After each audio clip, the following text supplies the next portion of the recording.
Earlier today, Togbe, the overlord of Asogli, the Agbo Mafia, granted an interview to Multimedia's Joy FM and Joy TV. In a 10-minute interview, Togbe explained almost everything that was said in the statement, which had my name on it, to correct the impression of what I was reported to have done on Tuesday night. Now, though, I'd like to go back to something he said about me and stomach journalism and all of that, so we can respond to that. Typically, I see that on social media. I see that on in Twitter and all of that. I don't actually respond. But because it's coming from an important person, like the distinguished Togbe Afede, I need to respond. Before then, though, let's hear it again, and we'll come back into the studio. We have a lot to talk about tonight. This is what he said. Well, I was shocked that, I was very shocked that Mr. Adom-Otchere, of all people who knew me very, very well, was a frequent visitor to my office many years ago, knew how I work, okay, and always commended the quality of my work. I recall when I was sharing about Ghana in 2003 about the way they were, determining, interest rates, the effects of which we are still seeing today. He got very interested and tried to host Ghana and I in a national TV debate. Of course, the two invitations, Ghana declined. So I did it alone. So he knew me very well. Surprising that he, of all people, and I'm not going into details, would be the one to, to criticize me. But why am I not surprised? Because he had done something similar before. When I was fighting Ejepa, he granted an interview to the Minister of Finance and sought to denigrate me, even in that interview, by saying that I was an employee of Kenefuriata. When I drew his attention, he apologized. That no, he knew I was a founder of Data Bank. I said, then why do you present it as if I was an employee of Kenefuriata? Again, when we were having a debate about, the referendum that had to be aborted, he again tried to criticize me. It's surprised that he, of all people, when I say he of all people, you'll be surprised. You'll know why I'm saying I didn't expect that from he of all people. But unfortunately, some people live by their, focus on their stomachs in the kind of things that they do. So, given my recent experience, I would say I'm not too surprised. My surprise would come from, or indeed came from the misrepresentation. All right, so that's Togbe Afede, and everything he said there, almost everything he said is correct. In terms of the conversation we had about Ejapa tonight, I'll show it to you on the screen. I have, without his permission, edited, cut out. Did I edit? I've extracted the text conversation between him and I since 2019. I'll show it to you on the touch screen, what he said, what I said about Ejapa. And the last one he said, even about the Tuesday presentation. His last text message to me was on Wednesday, the day after Tuesday, and I'll show you all of that. So you see the kind of relationship we have. It's a great relationship. And he talked about the Bank of Ghana inflation issue, and out of those interviews that he granted, and it's true, I thoroughly admired his work. And you will see it in the text message when I talk about him. And text message I sent to him. And it was out of those interviews that the Honorable J.H. Mensah, I said it here on Tuesday, became interested in him, that he's a great brain, and he ended up on the board of the Bank of Ghana, which was good for the country, isn't it? So yes, I have a relationship with him. We'll talk about that. Now just let me deal with the stomach journalist thing. What does it mean? If you support Nana Akufo-Addo, you're a stomach journalist. If you support John Mahama, you're a journalist of conscience. What does it mean? I don't understand it. I mean, and I'm going to end to talk about conviction. So I made the point on Tuesday that it must have been around 11th or 10th January 2009. I was on television, and I said that Ghanaians had voted wrongly for Professor Mills. That was when Akufo-Addo had lost the election. I had indicated my support for him when he had lost the election. On the day after the election results were released, I believe it was the day after the inauguration, I went to Nana Addo's house. That's how we used to call him. Now, of course, His Excellency the President. And I have witnesses because Kwabena Japan came to meet me there. The Kwabena Japan, the one you know, he came to meet me there. Early in the morning, I went to him. We used to call him C1, candidate number 1. And I didn't have anything to say. I just went to see him. And he woke up early. I think he was glancing through the newspapers. I was right there. And we were just having a chat. And then Kwabena Japan came, and the two important people, so I had to excuse them. They had their conversation, and then Kwabena left. at that time, he had lost the election. The country had moved on to Professor Mills, but Donaldo himself had attended the inauguration, you see, and then he had come home in the morning, I was there. And I believe it must have been the same night that I said on television that Ghanaians had voted wrongly. That was 2009. What is stomach journalism about that? And then, when I met Professor Mills a year later in 2010, 2 other people were in this meeting. The first thing he said is that, Paul, I'm going to prove to you that Ghanaians didn't vote wrongly, because when I said that, it went around, people heard it. So everyone has known my support for Akufo-Addo for a long time, and the reasons why I supported him is because I observed him in Parliament. I thought that among his generation, he was going to be a great leader. I still stand by that position. Now, in 2012, he lost elections again. And there again, I supported him. Everyone knew. And when John Mahama was president, the few occasions that I found myself in his company, people in time, they just found their face. And I knew they were doing that because of me. They were wondering what I was doing there. Because all of them knew that I was an Akufo-Addo person. So in 2016, Akufo-Addo won elections. In fact, when John Mahama was president, I lobbied to be on the NCA board. It hit a wall. It was going to hit a wall, even if the president wanted it. His people didn't want it because they said there's an Akufo-Addo person. So that's the history. In 2017, when Akufo-Addo won the elections, I was delighted, of course. I went to him, and at that time, people were lobbying. And so the question, when you appear before him at that time, sometime around December 21, 22, the question was, what area do you want? People were sending their CVs. I went in and I said, I want to be on the NCA board. And he said, what are you going to do on the NCA board? I had never thought about that. I didn't think he was going to ask me. I thought he was going to say, yeah, it's okay, you have it. He said, and I had not thought about it, so I was a bit confused. So I now had to think about it. Eventually, back and forth, I got on the NCA board. So when you say stomach journalist, what does it mean? I am acting on the conviction that I believe that Nana Akufo-Addo is a great president among his generation for Ghana. You can think differently, no problem about that. You can think that the best person is Pio Gabra, is John Mahama, is Dr. Dufo. Fair enough. But allow me to think that Akufo-Addo is the best. And my thinking of Akufo-Addo as the best is not new. It dates back to the period when he was losing elections. So those young people who don't know the history and they think I just jumped on some Akufo-Addo bandwagon because he's in power, I've supported Addo forever. Those people who were with me in Commonwealth Hall, whom I begged that let's go to Sunyani as far back as 1998 to support Nana-Addo. I mean, when I was running elections in Legon, those who didn't vote for me, some of them thought that I'm going to be an appendix of Akufo-Addo, the politician in Parliament. So my relationship or my support for Akufo-Addo dates way back to opposition days. So when you say stomach journalist, you're just being illogical. You don't understand it. You don't know what you are talking about. And these days, if you support Akufo-Addo, you're a stomach journalist. If you support John Mahama, you are not stomach journalist. What kind of illogicality is that? What kind of illogicality is that? That, you know, they say, and I think that these days he's talking about stomach. Stomach, really? When the man lost the election in 2009, I was on a primetime TV program and I said that he should have won. When he lost in 2012, I supported him. He won in 2017. I support him. I lobby for a position, and you are stomach journalist? You mean if John Mahama wins elections next time, you won't find journalists in there? Suhini, Alassane Suhini was working for Radio Gold. He became a member of Parliament. He supports John Mahama. There's no problem with that. When he was working for Radio Gold, he was an NDC voice. There's no problem with that. Is that stomach journalism?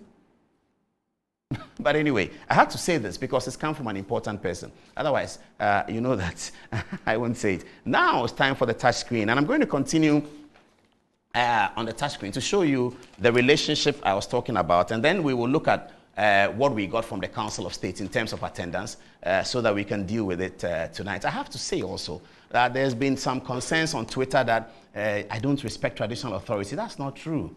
I am not like my senior Kwesi Pratt, who said that Ghana is a republic and there's no king anywhere in reference to the obvious king. Kwesi Pratt said that. He said, he's not said it once, he said it so many times. He should deny it today. He said it so many times that Ghana is a republic, there's no king. I don't believe in that. I believe Ghana is a republic, but I believe that there are kings, there are chieftains. I respect traditional authority. I don't take anything away from traditional authority. I respect it. So those who say that, then why are you attacking Togbe because you don't respect traditional authority? I'm not attacking Togbe. I was raising a fundamental question about the provisions of the Constitution, the way in which I think we should go forward from now. Instead of hero-worshipping individuals, let us change the superstructure. Have a superstructure that works. That's the point I was making. I was not attacking Togbe. And you'll see it when I show you my text message with him. Let's go out to the touch screen now. Okay, so we're here, isn't it? And this one on the touch screen now. Okay, are we good? Tornado, what do you want me to do? Okay, all right. Yes, so we are good. 10 minutes to the top of the hour, 10 o'clock. Good evening. Welcome again to Good Evening Ghana. Let's look at this. So I was trending on Twitter. We could put that one down. Put the Twitter up. I was trending on Twitter for 2 days. My guy sent it to me and said, Chief, we're trending.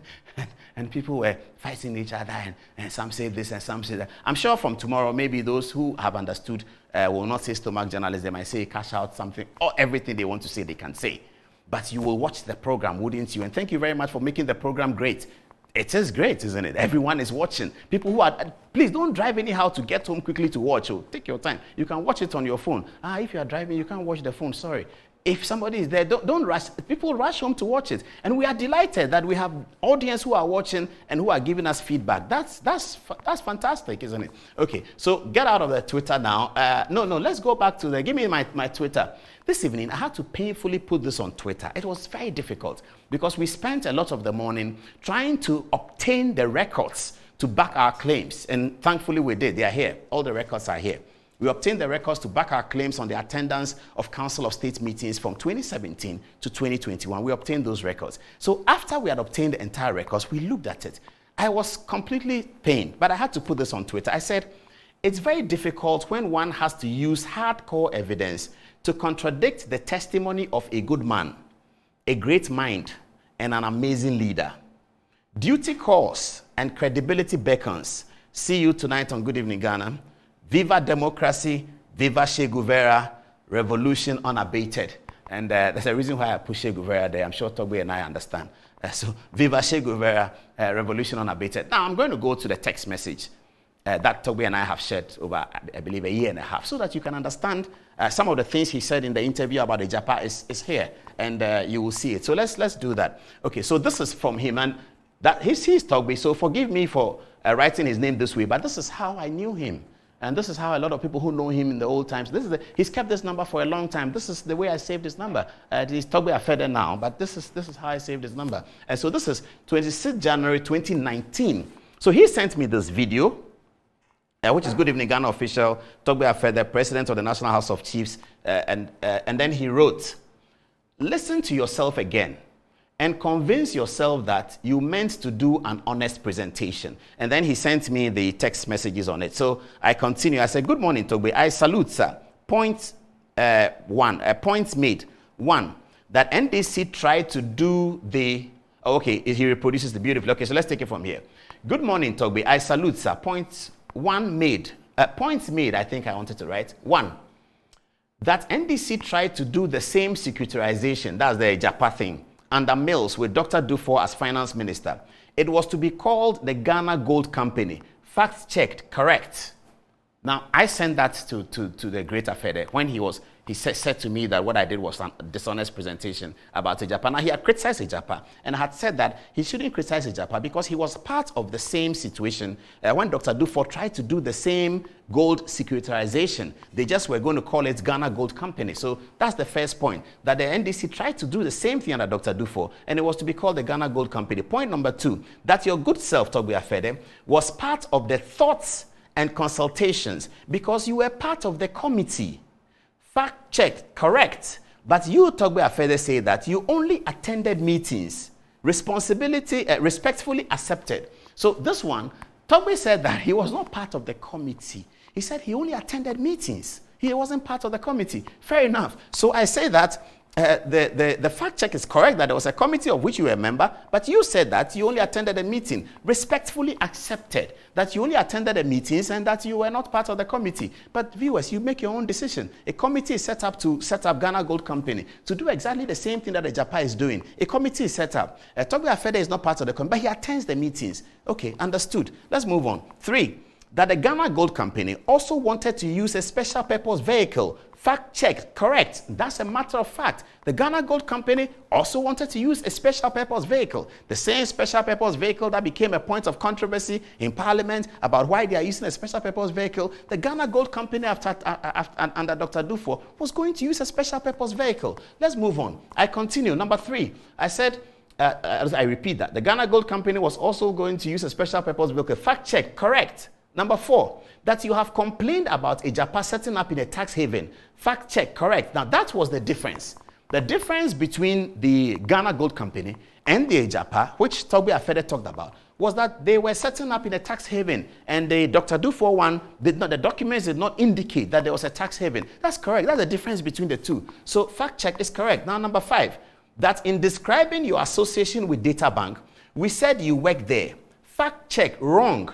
You were actually a co-founder. We said that. That's the point he was making, that when he drew my attention to it, I apologize for it. This is a text I sent to him, 2019, that it was wrong, that you were actually a co-founder. Let me go on. Then I say, respectfully, Togbe, we have been doing this show for 20 years. No other show has held such profile for that long. And we won't be still leading after so long with the same host if we were doing a dishonest presentation. And I stand up by that today. We have been doing a show for 20 years, and each of the 20 years we have been leading. Today, we lead by a distance. It's not the one who comes second is far away. We lead by a distance, and it's because the hand of the Lord is in this one. Say hallelujah to that. The hand of the Lord is in this one. That is why for 20 years, year 1, year 2, 17, some people have done 3 years, 2 years. They should wait and do 17 more. 1, 2, 3, 4, 5, 6, 7, 8, 9, 10, 11, 12, 13, 14, 15, 16, 20. One host still leading. We wouldn't have been leading if we were doing dishonest presentations. So I was very passionate about this last paragraph. I said, respectfully, Togbe, we wouldn't be doing this show. We have been doing this show for 20 years. No other show has held such profile for that long in the history of Kwame Nkrumah's Ghana. No show has held that profile for that long. Current affairs, none, zero. And we have done it as a private, we're not GBC, we don't use state resources, as a private sector company, 20 years. And you say that we have been doing dishonest presentations. If we were doing dishonest presentations, we wouldn't be here. Like today, we have been called liars, that he attended meetings. We will show it. Don't worry, we'll get there. Okay, so then we continue. I beg to respectfully differ on the view that the presentation was dishonest. I salute you, sir. That's how I ended with him. And then comes the next, he continues. He said, who were the members of the committee set up by the NDC? That's one, that question he asked me, I couldn't answer it. It's in the document. He was attending the meetings. I wasn't attending the meetings. How am I going to know who were the members of the committee? I obtained the document from the Ministry of Finance. It's a valid document that Ghana Gold Company was to be set up. And I said the meeting, in that document, you were a member of the committee. You were part of the thoughts, processes, and the consultations. And you were a member of the committee. He says he was not a member of the committee. He only attended the meetings. I understand. Then he's asking me who were the members of the, how will I know? I don't know. Okay. Did you just find out, he says, that I was a co-founder of DataBank? Then he goes on, this dishonesty is shocking coming from you. And tonight he repeated that. He repeated this coming from you thing. He repeated it. Okay. This dishonesty is shocking coming from you. I won't argue with you here, but I reserve the right to respond appropriately. So I thought he was talking about court or something like that. Well, I said, okay. So, and then I come back and I respond and I say that, oh no, Sir Togbe, I know that you are a founder of DataBank. I have always known that, sir. I just didn't say it well. That's how we ended. And that's the point he was making, that when he drew my attention to it, I apologized for it. Yeah, that's the apology I rendered. But I thought DataBank, if you wake me up at 2 a.m., DataBank was Ken Ofori-Atta, Togbe Afede, and Kelly Gajepo. Everybody knows that. You can add an Abedi to at the end, you'll feel grand. But the 3 original founders, Kelly Gajepo, Ken Ofori-Atta, and Togbe Afede. Everybody knows that. So I know that. So that's why I said to him that, no, I really know that you're a founder of DataBank. And this evening, even though he knows of this apology, and he said about the apology today, he was quite unhappy that I had said that he's an employee of Ken Ofori-Atta. Far from that, he wasn't. He was a co-founder. Okay, let's go on. Then comes 23rd April 2021. So we didn't talk until then. I said, Togbe, happy birthday to you, sir. You serve our nation and our community very well. You are a role model from Yale. Yale is a university in America. We thank God for your life. Amen. And then he says, thanks. And that was in 2019. Then Wednesday morning, I wake up to this one. Ooh, that's a big one. Togbe Afede. Wednesday morning, I say, hey, okay. Shameful you continue to tell lies to earn a living. You have to provide evidence of my plenary and committee meeting attendance record. And especially your allegation that I registered as coming from Ho to council meetings, and so receive transport allowance accordingly. Then he sends me a video of Obri Boahin who was in favor of Togbe returning the money. But this was really frightening, you know. Yesterday, you can see that on the text. This is WhatsApp. Yesterday, it said, shameful, you continue to tell lies for a living. You have to provide evidence of my plenary and committee meetings. Oh, what's this? Put that thing back. So he says that we have to provide evidence of the plenary and committee meetings tonight. Tonight. We are ready, respectfully, to provide the evidence. Before then, though, let's take text messages and let's see what people are saying. And then after that, we will do the evidence game. But it's all done in great respect for the Agbabo Mafia, Togbe Afede, the overlord of Asori.